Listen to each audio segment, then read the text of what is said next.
put to the test, Perilti, with her glittering eyes, added, "All right then, friends.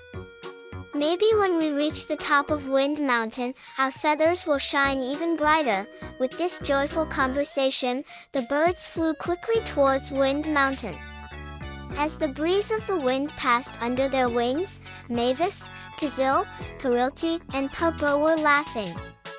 With this journey, Purpur would get to know his neighbors better and establish strong friendships. As they approached the Wind Mountain, a warm wind accompanied them with its